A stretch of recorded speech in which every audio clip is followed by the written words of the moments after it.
सबक सिखाने के लिए भारत और अमेरिका ने मिलकर एक नया प्लान तैयार किया और इस नए प्लान का नाम है I2U2, जो 4 देशों का एक गठजोड़ है। और इस नए गठजोड़ में अमेरिका और भारत के अलावा इजरायल और यूएई शामिल हैं। असल में अमेरिकी राष्ट्रपति जो बाइडेन अगले महीने 12 से 16 जुलाई के बीच पश्चिमी एशिया के दौरे पर रहेंगे। इस दौरान बाइडेन एक वर्चुअल सम्मेलन आयोजित करेंगे जिसमें भारत, यूएई और इजरायल भी शामिल होंगे। अमेरिकी प्रशासन के एक अधिकारी के मुताबिक 4 देशों के इस नए गठजोड़ का नाम I2U2 होगा, जिसमें I2 इंडिया और इजरायल के लिए है, तो वहीं U2 यूएस और यूएई के लिए है।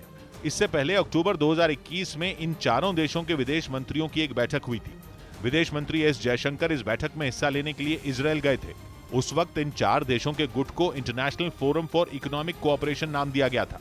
और अब इस बैठक में चारों देशों के प्रमुख शामिल होंगे। 4 देशों के इस गठजोड़ का मकसद समंदर में सुरक्षा, बुनियादी ढांचे का विस्तार, डिजिटल इंफ्रास्ट्रक्चर और एक दूसरे के बीच कारोबार को बढ़ावा देना है। लेकिन चीन को अमेरिका की अगुवाई में बन रहे इस गठबंधन पर आपत्ति है। उसका आरोप है कि अमेरिका इस गठजोड़ के जरिए, या यूं कहें कि गठबंधन में शामिल देशों के जरिए, उस पर नजर रखना चाहता है।